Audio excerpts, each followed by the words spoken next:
Најави за денешните настани.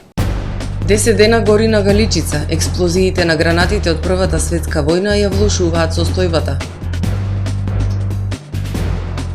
По скратена постапка изгласани измените за урбанистичко планирање. Законот за прогласување на Охридското езеро за споменик на природата го помина првиот филтер во собранието. Долга е листата на пациенти за трансплантација, а малку донори. Во Охрид одбележан денот на органодарителството.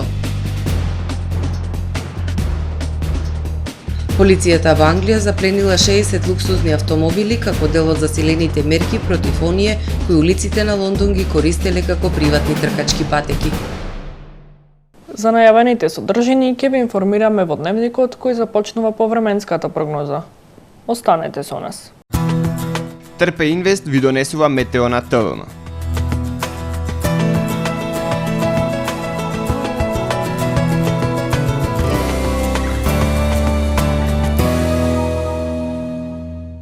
Денес во Охрид имавме тропски ден. Превладуваше претежно сончево и многу топло време со појава на локална облачност. Максималната дневна температура изнесуваше 35 степени Целзиусови.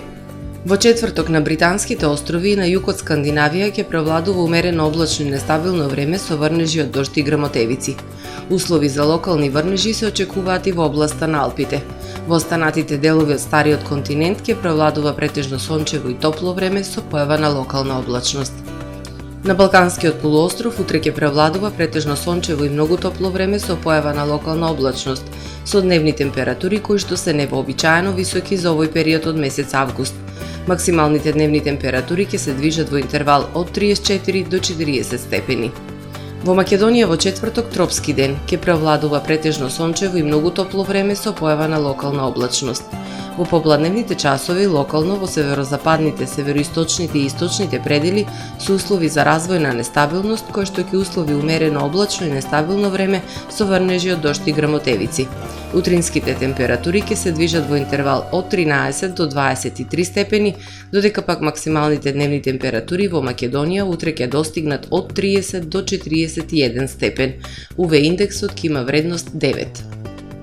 Во Охрид во четврток ќе превладува претежно сончево и многу топло време со појава на локална облачност. Минималната температура од 19 степени, додека пак дневната ќе достигне до 35 степени.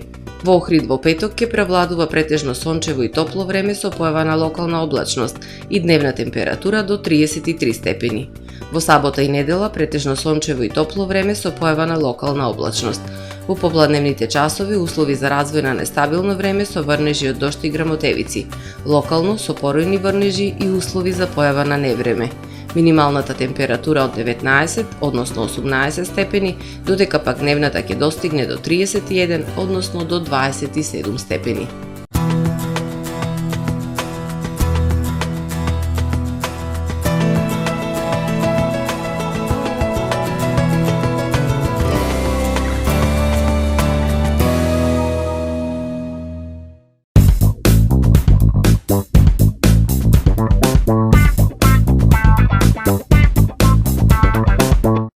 Добре дојдовте во светот на Кармен Бау Центар. Во беспрекорно уреден продажен простор, купувањето во еден Бау Центар никогаш не било попријатно. Со гордост ви го представуваме нашиот шоурум Мараци, со најголем избор на плочки од мараци и санитарија од светски познатите брендови Грое, Колпасан, Идеал Стандард, Рока, Унитас. На располагање ви е нашиот архитект кој ќе ви помогне во осмислување на вашиот проект. Располагаме со најбогатата палета на ламинат во државава. Одберете од 100 различни дизајни на Swiss Chrono. Покрај стандардниот избор на фасадните системи Knauf и Бекамент, ви нудиме богат избор на професионален алат на реномираните производители Bosch и DeWalt. Кармен Бау Центар на улица Железничка.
Тамаро е 25 години охридски водечки лидер и препознатлив бренд. Обуките од менаџерскиот тим се доказ за максимална посветеност кон вработените. Тамаро Холдингот се грижи за организацијата и на време пренесените информации кои отсликуваат тимската работа.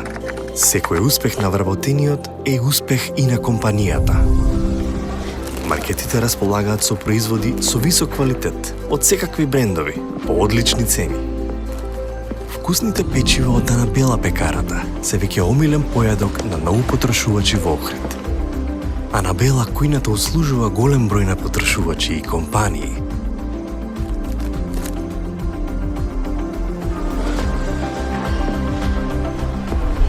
Рибарата е секогаш снабдена со најразлични видови на риба и морски плодови. А месарниците располагаат со свежо месо и местни производи во секое време. Уживајте во својот охридски домаќин. Тамаро, повеќе од маркет.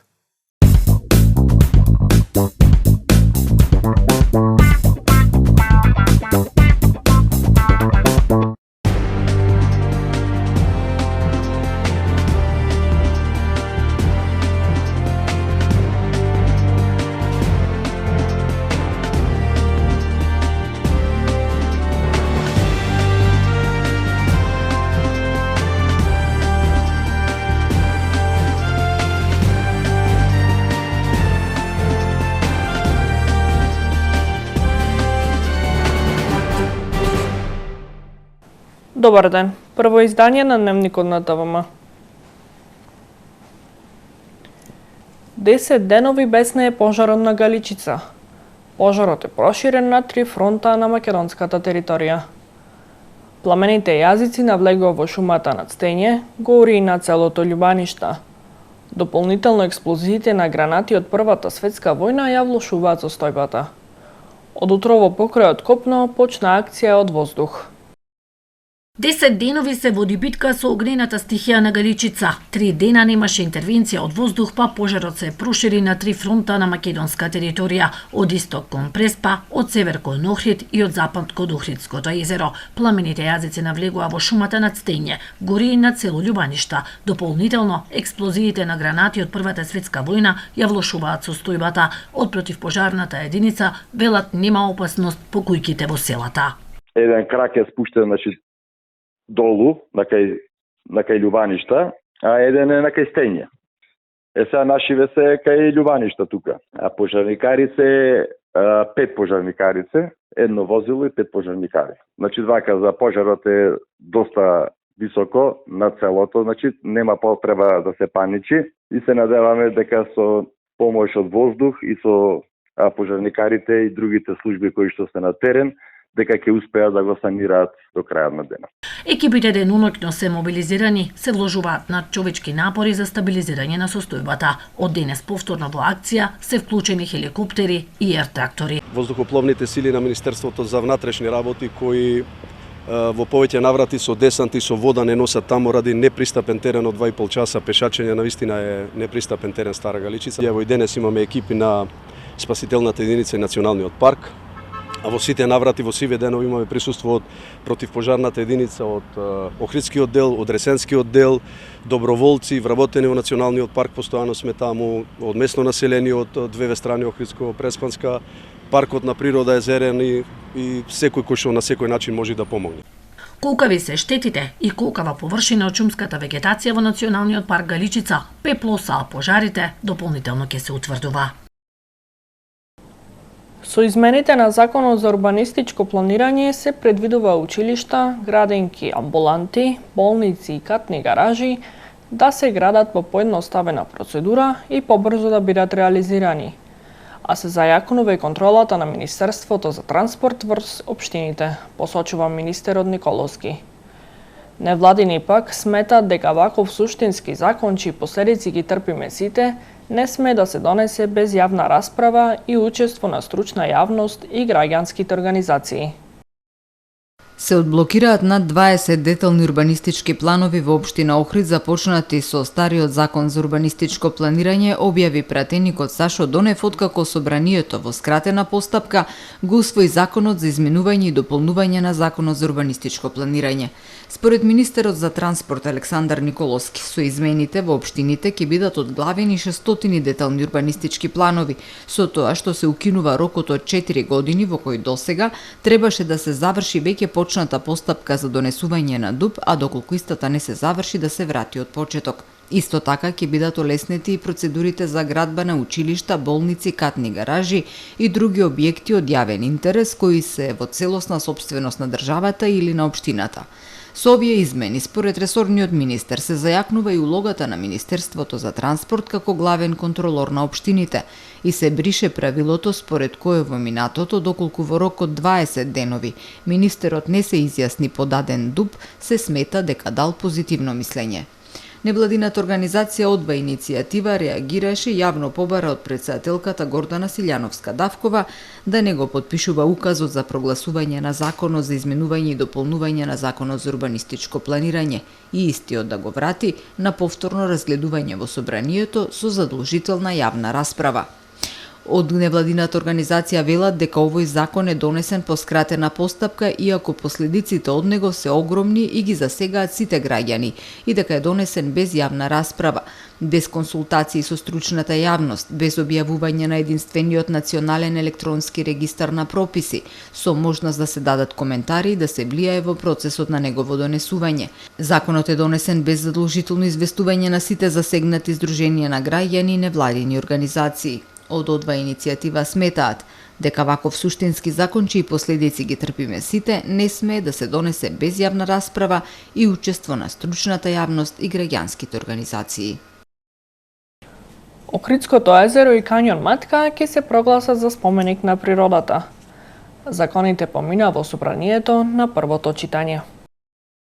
Македонското собрание во текот на вчерашниот ден разгледа закони од областа на животната средина во прво читање, со кои 3 природни локалитети во земјава добиваат посебен заштитен статус.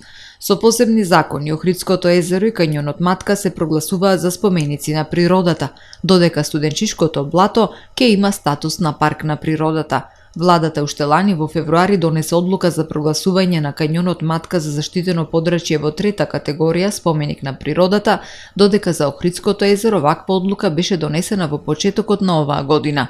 Второто читање во собранието на законите се очекува за 7 до 10 дена, пошто истите треба да бидат усвоени. Дулга е листата на чекање за трансплантација на органи во земјава, а мал е бројот на донори. 20 пациенти со механичка пумпа чекаат трансплантација на срце, а 147 за бубрези. 2 месеци нема трансплантација на органи во земјава. Потребно е итно формирање на тимовите за трансплантација во земјава. 2 месеци нема трансплантации на органи, велат од Националното здружение Храбро срце, одбележувајќи го денот на органодарителството. 20 пациенти со механичка поддршка на срце чекаат трансплантација. Ваков оперативен зафат се уште не е направен во земјава. Ние нема ништо што друго да превземеме, освен да бидеме гласни, да не слушнат надлежните и да превземат чекори со кои што би овозможиле услови да биде трансплантиран конечно и пациент со механичка циркулаторна потпора. Во светот, пациентите со механичка циркулаторна потпора се приоритет број 1 за трансплантација. Значи, тие се рачунаат како веќе да немаат орган и треба да им се замени со срце. На листата на чекање за трансплантација на органи има многу млади пациенти, но мал е бројот на донори. Во земјава се уште е ниска свеста за органодарување. 20 на пациенти за срце, 15 за црн дроб и 147 последната бројка за бубрези. Од нив има многу млади пациенти, има 16-17 годишни, имаше дури 2 девојчиња кои што сега сигурно пораснаа, нели, беа по 14 години, па сега веќе влегуваат во адултната група за трансплантација.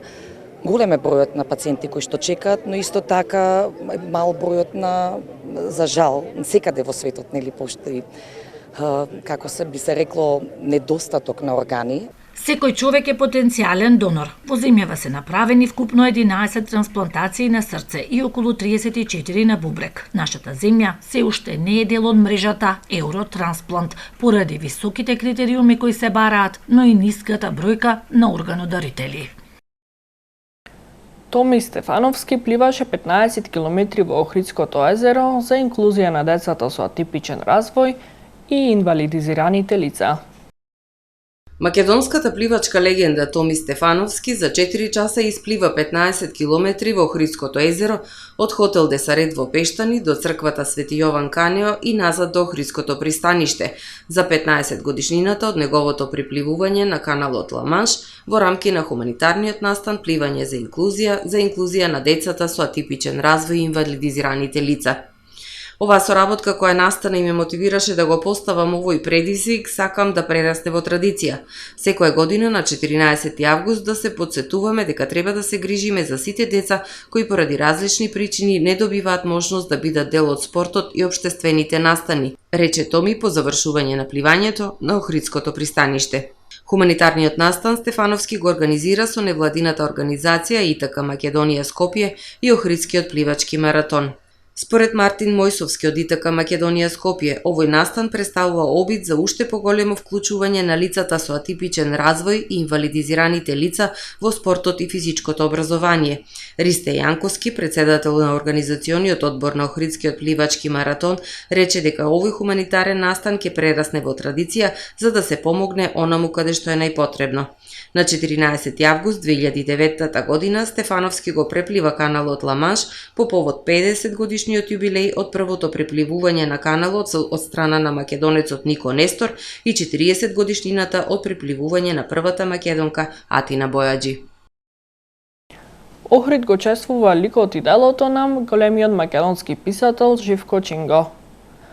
Во рамки на свечената програма синоќа беше доделена наградата за најдобар расказ на годинешната допитничка, авторката Дијана Петрова. Ватарот на манастирот Света Петка во Велгошти вчера вечер се одржа традиционалната културна манифестација Вечер на Живко Чинго, посветена на овој значаен литературен деец. Во рамки на свечената програма беше доделена наградата за најдобар расказ на авторката Дијана Петрова за расказот Јоанес Дауманус. Во името на општина Охрид, свој говор пред присутните имаше Ана Крстеска, заменик градоначалник. Општина Охрид, како чувар на културното и историското наследство, со гордост го вреднува и чува делото на Чинго. Остануваме доследни на оваа света должност и ќе продолжиме достоинствено да го негуваме неговото наследство и во иднина, за да можат новите генерации да ги спознаат и почувствуваат големите вредности кои тој ги остави зад себе. Ана Крстеска упати честитки до годинешниот добитник на наградата за најдобар расказ Дијана Петрова. Низиното дело представува продолжение на богатата македонска книжевна традиција и потврда дека зборот има моќ да создаде светови и да допре до срцата на луѓето, рече Крстеска. Верувам дека оваа манифестација ќе продолжи да расте и да се развива и дека ќе продолжи да биде препознатлив културен белег на Велгошти и на Охрид, истакна Крстеска. Годинешен беседник за ликот, делото и животот на Живко Чинго беше еминентниот македонски поет, литературен критичар, преведувач и новинар Бранко Цветковски. Манифестацијата беше збогатена со културно-уметничка програма, а публиката имаше можност да го проследи настапот на квартетот Струни. Свој настап во рамки на свеченоста има и членовите на културно-уметничкото друштво Филиграни од Велгошти. Во продолжение да ги погледнеме и вестите од светот. Касарната на Бундесверот во Келн од утрово е под блокада од германската полиција, воената полиција и контраразузнавачката служба на војската поради сомнителен чин на саботажа. Се предпоставува дека некој провалил во касарната и ја контаминирал водата за пиење, поради што на војниците и на цивилите во касарната им е забрането да ја користат водата за пиење. Во касарната во Келн се наоѓаат неколку командни центри на Бундесверот, седиштето на воздухопловните сили на Министерството за одбрана на Германија, како и воени и цивилни оделенија. Во касарната во Келн се вработени 4300 војници и 1200 цивилни службеници, информира германскиот весник Шпигел. Касарната имала собствен водовод. Во пораката која примиле војниците и цивилите било наведено дека касарната ќе остане блокирана се до следното известување и дека никој не може да влезе и излезе од неа. 25 тони радиоактивна вода истекла од Фукушима од подрумите во канализацијата. Не било откриено надворешно истекување. Јавноста е исплашена дали е пробиена изолацијата. Комуналното предпријатие ја уверува јавноста дека водата загадена со нуклеарно гориво не ја пробила изолацијата на централата и дека системот за ладење со нуклеарно гориво останува во функција. За да се утврди точната локација на истекувањето и неговата основна причина, енергетската компанија Tokyo Electric Power планира да распореди роботска опрема за инспекција која била закажана за оваа недела. Претходно на 9 август компанијата соопштила дека опремата поврзана со потрошеното гориво на реакторската единица 2 се расипала. Како мерка на предпазливост, системот за ладење на базенот за потрошено гориво бил затворен и започната истрага за причината за дефектот. Јапонскиот премиер Фумио Кишида на пресконференција изјавил дека во септември ќе се повлече од функцијата и ќе го заврши 3-годишниот мандат, отварајќи пат за нов премиер, кој треба да се справи со влијанието на зголемувањето на цените во земјата. Јавната поддршка на Кишида се намалила поради јавното незадоволство поради платите кои не биле во чекор со зголемувањето на трошоците за живот, но и поради политичкиот скандал за врските на ЛДП со контроверзната црква на обединување и политичките донации направени на настани за собирање средства на партијата, кои останале незабележани. Неговата одлука да се повлече предизвика трка за негова замена како председател на Либерално-демократската партија. Сега ќе се фокусирам на поддршка на новоизбраниот лидер на ЛДП како обичен член на партијата, кажал Кишида. Полицијата во Англија запленила 60 луксузни автомобили во вредност од 6 милиони фунти како дел од засилените мерки против оние кои ги користат улиците на Лондон како своји приватни тркачки патеки. Меѓу возилата запленети од страна на Скотланд Јард се Бентли, Rolls-Royce, Мекларен, Ферари и Ламборджини. Полициската операција која се одржала во текот на викендов е последица на постојаните жалби на локалните жители во Вестминистер кои пријавувале дека на нивните улици се вози неконтролирано и со голема брзина. Во рамки на акцијата уапсени се и 5 лица за измама со осигурување, користење мобилни телефони за време на возење, некористење сигурnosни појаси и невнимателно возење, соопштила полицијата и додала дека во соработка со локалните власти таквите акции ќе продолжат со цел автомобилските трки да останат на тркачките патеки, а не на улиците. Го завршуваме првиот дневник на ТВМ. Ви благодарам за вниманието со кој не следевте. Пријатно!